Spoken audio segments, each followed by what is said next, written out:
کیا سمجھ رہے ہو بس ایک نام ہے حسین، بھیجا ہے جو خدا نے وہ اسلام ہے حسین۔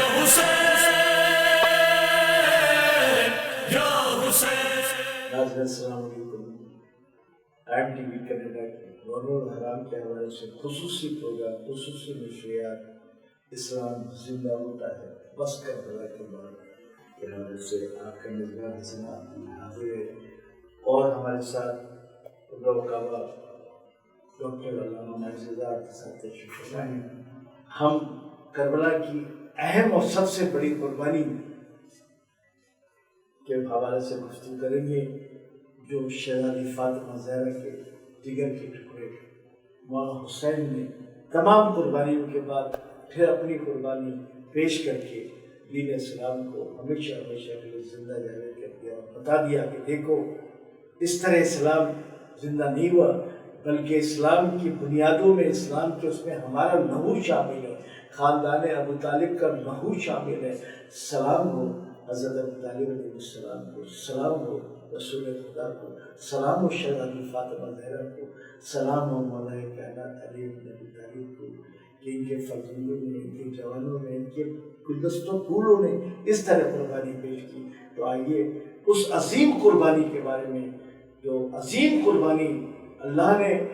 جناب ابراہیم نے جب اسماعیل کو قربانی کے لیے پیش کیا اور جناب اسماعیل بچ گئے،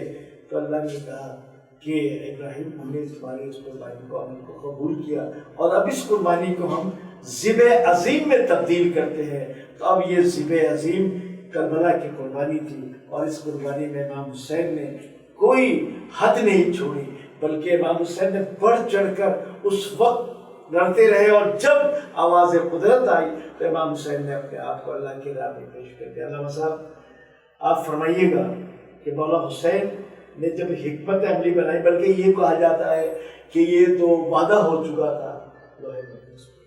اللہ سے، ہاں ہم نانا کے دین کو بنانے کے لیے سب کچھ قربان کر دیں گے، بلکہ یہ نہیں، بلکہ یہاں تک کہ یہ ہم اپنی بہنوں کے رضائے میں دے دیں گے، اگر اس کی ضرورت پڑی تو وہ بھی ہم دے دیں گے، لیکن اے خدا تیرا دین بن جائے، تیری کبریائی بن جائے، تیری نماز بن جائے، تیرا قرآن بن جائے، اللہ اوپر کی صدائیں بن جائے، یہ مسجدیں بن جائے، یہ محراب بن جائے، نانے کی پر مکمل شریعت بن جائے۔ تو علامہ صاحب یہ فرمائیے گا مولا حسین نے اس حکمت عملی پہ، اس وعدہ نبھانے کے لیے کس طرح اپنے کام کو انجام دیا، کس طرح لشکر ترتیب دیا، اور کس طرح ارادہ کر کے چلے ہیں؟ بسم اللہ الرحمن الرحیم۔ بے شک جو باتیں آپ نے کی یہی حقیقت ہے کہ عالم ارواح میں وعدے ہو چکے تھے۔ علامہ مجلسی نے پوری روایت لکھی ہے کہ جہاں روح حسین سے وعدے دیے گئے کہ کربلا برپا ہوگی، بچوں کی لاشیں دیکھنا پڑیں گے، بھائی کا لاشا ہوگا، یہاں تک کہ بہنوں کی رضا بھی دینا پڑے گی، تو ہر بات کو روح حسین نے قبول کیا ہے اور ہر بات پر لبیک کہا ہے، اور اسی وعدے کو حسین نے دنیا میں آ کے نبھایا ہے۔ اور جس وقت حسین ابن علی دنیا میں آئے ہیں 3 شعبان کو، تو محضر شہادت اس وقت بھی نازل ہوا کہ جبرائیل علیہ السلام نازل ہوئے اور جناب رسول خدا سے انہوں نے ارشاد فرمایا کہ یہ بچہ جو آپ کی آغوش میں ہے کربلا کی تپتی ہوئی ریت پر 3 دن کا بھوکا پیاسا شہید ہوا۔ تو آپ دیکھیے کہ حسین ابن علی کی ذات والا گرامی نگاہ قدرت میں کتنی اہمیت رکھتی ہے۔ یہ 3 شعبان کی امام حسین ولادت والے دن، اور دوسری مرتبہ محضر نامہ اس وقت آیا کہ جب امام حسین 5 برس کے اس وقت دوسری محضر نامہ آیا ہے، اور پھر وہ یعنی بعد میں کربلا گئے ہیں، اور پھر وہ فہرست شہداء اسی محضر نامے کے تحت جس شہید کا نام ہے۔ تو اور پھر یہ کہ جس وقت محضر نامہ آیا ہے اور ان کی بات ہوئی ہے کہ 5 برس کے میں نے کہا کہ اس وقت تو یہ تھا کہ ابھی ایک لمحہ ہوا ہے اور ابھی ایک لمحے کا بچہ ہے، تو اس وقت ماں کو بتا دیا گیا، باپ کو بتا دیا گیا، سب نے آمنا صدقنا کہا، روتے ہوئے کہا یقینا، لیکن 5 برس لکھا یہ ہے کہ اس وقت دوبارہ اس لیے کہ اب اس بچے کی گواہی بھی چاہیے اس دنیا میں آ چکا۔ سبحان اللہ، سبحان اللہ۔ تو اس میں وہ روایت ملتی ہے ہمیں کہ جب یہ ہو گیا کہ حسین بن علی 3 دن کے بھوکے پیاسے شہید ہو جائیں گے، اس میں یہ روایت ہے کہ اس میں جناب سید عالمین نے اپنے بابا سے پوچھا کہ بابا یہ محضر نامہ آ گیا ہے کربلا میں بھوکا شہید میرا بچہ، یہ بتائیے اس وقت آپ ہوں گے؟ کہا میں نہیں ہوں۔ کہا اس وقت ابو الحسن ہوں گے؟ کہا نہیں ابو الحسن بھی نہیں ہوں۔ کہا کہ اس وقت حسن ہوں گے؟ کہا نہیں۔ کہا اچھا میں ہوں گی؟ کہا نہیں۔ بس ایک جملہ مانے گا کہ اگر کوئی بھی نہیں ہوگا تو میرے بچے کو روئے گا، میرے بچے کے لاشے پر گریہ کون کرے؟ یہ روایت جو ہے بڑے موثق اور ہمارے یہاں کے بڑے مستند علماء نے لکھی ہے کہ اس وقت رسول اللہ نے بحکم الہی ارشاد فرمایا کہ اللہ ایک ایسی قوم کو خلق کرے گا کہ جو قوم حسین پر روئے، جو حسین قافلہ جو قوم قافلہ حسینی پر قوم پیدا کرے گا، جو قافلہ حسینی پر حسین کے مصائب پر گریہ کرے گا۔ تو اب ماں کا دل ٹھہر گیا، تو اس وقت یہ ہے کہ 5 برس کے حسین کھڑے ہوئے، اور کھڑے ہونے کے بعد نانا کے پاس آ کے کہتے ہیں کہ نانا آپ میرے رونے والوں کو کیا دیں گے؟ رسول اللہ نے کہا کہ حسین میں شافع محشر ہوں، میں تمہارے ہر رونے والے کی شفاعت کروں۔ اٹھے اور اٹھنے کے بعد اپنے بابا کے پاس آئے کہ بابا آپ میرے رونے والوں کو کیا دیں؟ کہا حسین میں ساقی کوثر ہوں اور میں تمہارے رونے والوں کو جامع کوثر سے سیراب کروں۔ اس کے بعد اٹھے اور اپنے بھائی حسن کے پاس آئے، 6 برس کے امام حسن علیہ السلام، کہا کہ بھیا حسن آپ کیا دیں گے؟ کہا میں اور تم جوانوں نے جنت کے سردار ہیں، ہمارے اختیار میں جنت کریں گے۔ اب اٹھ کے آئے ہیں تو اپنی ماں سے پوچھا ہے کہ اماں آپ میرے رونے والوں کو کیا دیں گی؟ تو لکھا یہ ہے کہ ماں نے روتے ہوئے کہا کہ بیٹے میں ضمانت دیتی ہوں کہ جنت کے دروازے پر بال کھول کے کھڑی ہو جاؤں گی اور اللہ سے کہوں گی کہ جب تک تیرا ایک ایک رونے والا جنت میں نہیں جائے گا فاطمہ جنت میں نہیں جائے گی۔ تو آپ دیکھیں کہ کس گرینجر کی بات ہو رہی ہے اور کس مرتبے کی 5 برس کی عمر، اور اس وقت حسین ابن علی کا اختیار بتایا جا رہا ہے کہ حسین ابن علی کا اختیار ہے، اور اس وقت بتایا جا رہا ہے کہ کربلا کتنی بڑی چیز ہے۔ کربلا کوئی معمولی قربانی نہ سمجھنا،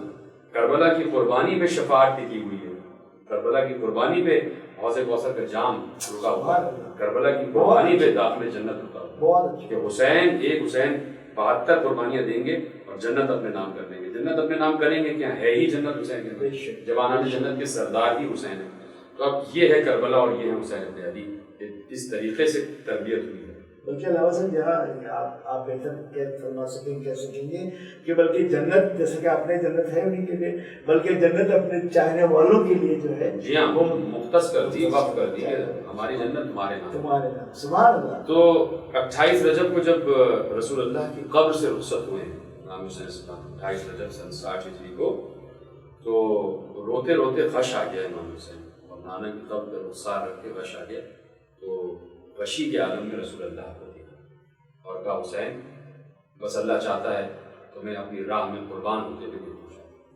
اور جو وعدہ تھا وہ وعدہ پورا کروں۔ حسین کربلا تمہیں پکار رہی ہے، اور حسین نے اسی عالم میں یقیناً جب چونکے ہیں غش سے تو روتے ہوئے نانا کی قبر کو آخری سلام کیا ہے، اس کے بعد اماں کی قبر پہ گئے ہیں، جناب سیدہ کی قبر پہ سلام کیا ہے، اور دوسرے دن حسین نے مدینہ چھوڑ دیا، اور اس مشن کے لیے، اس پیغام کے لیے، اور اس امر الہی اور ارادہ الہی کو پائے تکمیل تک پہنچانے کے لیے اللہ کا جو زمین پر نمائندہ ہے، اللہ کا جو سفیر ہے زمین پر، وہ یہ بتانے چلا کہ میں ہی سفیر ہوں، میں ہی نمائندہ ہوں، میں ہی حجت خدا ہوں، اور میں ہی وہ ہوں، وہ قطب ہوں کہ جس قطب پر اسلام کا عالم ٹکا ہوا ہے۔ میں ہٹ گیا تو اسلام کہیں نہیں رہے گا، تمہارے پاس جو آئے گا وہ حقیقی اسلام نہیں ہوگا، وہ پھر مادی اسلام ہوگا، پھر وہ عامری اسلام ہوگا، پھر وہ اللہ والا اسلام نہیں ہوگا۔ اور اب چلا ہے رسول کا نواسا، اور اس شان سے چلا ہے کہ رسول کی قبر کو الوداع کہتے ہوئے چلے، ماں کی قبر کو الوداع کہتے ہوئے چلے، اور اس شان سے چلے ہیں کہ 6 مہینے کے بچے کو لے کے چلے، اس شان سے چلے ہیں کہ 4 برس کی یتیم ہو جانے والی سکینہ کو بھی لے کے چلے ہیں جسے نماز شب میں حسین نے مارا، اس شان سے چلے ہیں کہ اپنی بہنوں کو ساتھ لے کے چلے، اس شان سے چلے ہیں کہ اپنے وہ قربانیاں، کہ لکھا یہ ہے کہ جس وقت مکے میں داخل ہوئے ہیں حج کے موسم میں، تو لوگوں نے سلام کیا ہے اور چاروں طرف سے سلام کرنے والے آ گئے، اور کوئی ادھر دیکھ رہا ہے کوئی ادھر دیکھ رہا ہے، تو حسین نے لوگوں سے پوچھا کیا دیکھ رہے ہو؟ کہا کہ فرزند رسول جب بھی آپ ہر سال حج کے لیے آتے ہیں تو اپنے ساتھ قربانی کے جانور لے کے آتے ہیں، اس دفعہ ہم دیکھ رہے ہیں آپ کے ساتھ گوسفند نہیں ہیں، قربانی کے جانور نہیں ہیں۔ حسین نے روتے ہوئے کہا کہ اس سال میری یہ قربانی ہے، یہ علی اکبر، یہ قاسم، یہ عون محمد، یہ عباس کا یہ میری قربانی ہے اس سال۔ تو یہ حسین اتنی تیاری کے ساتھ چلے ہیں، کربلا کے ذریعے سے اسلام کے درخت میں رنگ برنگے پھول لگا دیے، سبحان اللہ، سبحان اللہ، قاسم جیسا، سبحان اللہ، سبحان اللہ، اور اس اسلام کے درخت کی آبیاری حسین نے اپنے خون سے، سبحان اللہ، اور ایسا لہو ایسا خون کہ آج تک اسلام کا جو شجر ہے وہ ہرا بھرا، آج تک اسلام کا شجر پھل دے رہا۔ تو پہنچے امام حسین 2 محرم کو کربلا پہنچے ہیں، تو لکھا یہ ہے کہ حضرت جبرائیل نازل ہوئی، اور نازل ہونے کے بعد کہا کہ حسین اللہ نے بعد تحفہ درود و سلام کی یہ پیغام دیا ہے کہ جس جگہ کا وعدہ تھا وہ جگہ آ گئی، جس جگہ کا وعدہ تھا وہ جگہ آ گئی۔ تو اب خدا کی قسم میں اس وقت ایک جملہ کہتا ہوں اس موقع پر کہ سوال کرنے والا اللہ تو جواب دینے والا بھی حسین ہے۔ جیسی آواز آئی کہ حسین اللہ کہہ رہے ہیں کہ وعدہ گاہ آ گئی، تو حسین نے کہا جبرائیل اللہ کی بارگاہ میں میری طرف سے سلام پیش کرو اور عرض کرو کہ یہ بندہ ناچیز حسین کہتا ہے کہ وعدہ 10 محرم کا تھا، حسین 8 دن پہلے آ چکا۔ سبحان اللہ سبحان اللہ۔ حسین اپنا ناظرین دیکھا آپ نے علامہ صاحب نے کتنی بہترین گفتگو کی ہے کہ وعدہ 10 محرم کا تھا، لیکن مولا حسین اللہ سے مخاطب ہو کے کہہ رہے ہیں اللہ حسین تو 2 محرم ہی کو کربلا پہنچ کے، اس طرح پکے ارادے سے حسین پہنچے۔ حسین 8 دن پہلے آ چکا ہے، اور 8 دن پہلے آئی ہی اس لیے کہ کربلا کو سجا کے پیش کیا جائے، قربانیوں کو سجا کے بارگاہ پروردگار میں پیش کیا جائے، اور ایسے ہی نہیں کہ ایک بار حسین آ گئے اور شہادت واقع۔ 4 محرم کو خیمے ہٹائے جانا، 7 محرم کو پانی بند ہونا، شب عاشور چراغ کا بجھایا جانا، یہ سب باقاعدہ سجایا جا رہا ہے کربلا باقاعدہ، کہ ایسے نہیں پروردگار تو نے میری قربانی مانگی ہے تو میں ایسے ہی تھوڑی دے دوں گا، سجا کے تیرے سبحان اللہ سبحان اللہ، اور اتنی کرب اتنا کرب بھر دوں گا کربلا میں کہ کربلا یعنی ہر کسی کے زخم کا مرہم بن جائے گا۔ کہیں بھی کسی پر مصیبت پڑے گی وہ کربلا کو یاد کرے گا اور اسے صبر آ جائے گا۔ پروردگار میں دین اسلام کو تازہ کر کے جاؤں گا، قرآن کے پیغام کو تازہ کر کے جاؤں گا، اور پروردگار ان کو بتا کے جاؤں گا کہ قرآن کبھی ختم نہیں ہو سکتا۔ میرا سر کٹ جائے گا نو کے سنا پر، میں تیرے کلام کی تلاوت کروں گا اور بتاؤں گا کہ اسلام سب سے سربلند ہے۔ تو حسین ابن علی نے سجا کے قربانیاں پیش کی ہیں، بتایا شب عاشور گویا کہ سب سے جو باتیں ہو رہی ہیں تو گویا در پردہ یہ بات ہو رہی ہے کہ علی اکبر اور محمد قاسم عباس، یہ دیکھو یہ اسلام کی عمارت ہے اور یہ اسلام کی عمارت گرنے والی ہے، اس کے ستون متزلزل ہو رہے ہیں، ایک ستون کو علی اکبر تم سنبھالو، ایک ستون کو تم سنبھالو، ایک ستون کو محمد، ایک ستون کو عباس، ایک ستون کو قاسم، اور بیچ میں جو قطب والا ستون ہے وہ خود حسین نے تھاما ہے۔ میں اس اسلام کی عمارت کو گرنے نہیں دوں گا، فنا نہیں ہونے دوں گا، اس کو تباہ نہیں ہونے دوں گا۔ اور عالم اسلام قسم کھا کے بتائے کہ حسین اپنے مقصد میں 100% نہیں 1000% کامیاب، کہ آج کوئی کسی شخصیت کے نام میں امام لگائے یا نہ لگائے، لیکن جب حسین کا نام آتا ہے تو امام علی مقام، سب کہتے ہیں امام علی مقام، امام علی مقام۔ اتنا بڑا کام حسین کر کے گئے کہ دلوں پر سکہ بٹھا لیا حسین ابن علی نے کہ دنیا کے بادشاہ آئیں گے تخت پر بیٹھ کے چلے جائیں گے، لیکن میں قیامت تک انسانوں کے دلوں کو اپنا تخت بنا کے سبحان اللہ۔ سب ہر کسی کو کوئی کچھ نہ کچھ کہہ سکتا ہے، لیکن خدا کی قسم حسین ابن علی کو آج تک کوئی حرف تنقید بلند نہیں کر سکتا۔ حسین ابن علی پر کوئی بڑے سے بڑا دشمن بھی اعتراض نہیں کر سکا کہ حسین نے غلط کام کیا، اور اگر کوئی یہ کہہ رہا ہے تو یقیناً پھر اسے اپنا شجرہ دیکھنا پڑے گا، پھر اسے اپنا نسب دیکھنا پڑے گا۔ تو اس طرح حسین نے قربانیاں پیش کی ہیں کہ قاسم کی لاش اٹھا کے لائے، علی اکبر کی لاش اٹھا کے لائے، اور محمد کی لاشیں لے کے آئے، عباس کی لاش دریا میں چھوڑ کے آئے، علم عباس لے کے آئے، علی اصغر کا لاشا دفنایا۔ تو جس وقت علی اصغر کا لاشا دفنایا حسین ابن علی نے، تو دور سے راوی بھی دیکھ رہا تھا نا، فوج یزید کا رپورٹر، ایک چیز پر نگاہ تھی اس کی، اور وہ لکھ رہا تھا حمید ابن مسلم، وہ تھا اس وقت ان کی طرف، لیکن بعد میں حسین ابن علی کے ٹوٹے ہوئے قافلے جب واپس آیا ان کے ساتھ ہو گیا، ابن بشیر بھی ساتھ ہے، حمید ابن مسلم بھی ساتھ ہے۔ تو حمید ابن مسلم کہتا ہے کہ میں نے دیکھا کہ حسین خیمے کی پشت پر جا کر ایک قبر بنا رہے ہیں اور اس قبر میں اپنے بچے کو لٹا رہے ہیں۔ وہ کہتا ہے کہ میں دیکھ رہا تھا کہ حسین کے ہاتھوں میں قبر علی اصغر کی مٹی، ابھی مٹی سے ڈھانپا ہے علی اصغر کی قبر کو، دیکھیے کتنے چھوٹے چھوٹے گوشوں پر نگاہ ہے۔ وہ کہہ رہا ہے کہ میں نے دیکھا کہ اب دیکھتا ہوں کہ حسین جو ہاتھ میں خاک ہے اس کا کیا کرتے ہیں، آیا خاک کو چھاڑتے ہیں کیا کرتے ہیں، ایک ایک چیز پر نوٹ کرتے۔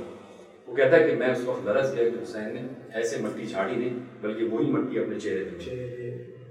تھوڑی دیر پہلے خون علی اصغر چہرے پہ ملا، اور اب اس کے بعد قبر علی اصغر کی مٹی حسین نے اپنے سر اور چہرے پہ ملی، اور کہا کہ اسی صورت سے نانا کی خدمت میں جاؤں گا، یہی شکل سے نانا کی خدمت میں جاؤں گا اور کہوں گا کہ آپ کی امت نے میرا یہ عشق کیا ہے، آپ کی امت نے میرے بچے علی اصغر جگر اور گلے کو چھید دیا۔ اس وقت دیکھنے والی بات یہ ہے حسین کا صبر اپنی جگہ تھا، لیکن اس وقت صبر کی سمجھنے کے کوئی ہمالیہ اگر کوئی نظر آتا ہے تو جناب ام رباب نظر آتا ہے، کہ جناب ام رباب وہ واحد ماں ہے کہ جو اپنے 6 مہینے کے بچے کو دفن ہوتے ہوئے دیکھ رہی ہیں۔ اور اس وقت بی بی فضہ کہتی ہیں کہ کوہرام برپا تھا، چیخ و پکار مچی ہوئی تھی اور بچہ دفن ہو رہا تھا، یا حسین یا حسین، تم کیا سمجھ رہے ہو بس ایک نام ہے حسین، بھیجا ہے جو خدا نے وہ اسلام ہے حسین۔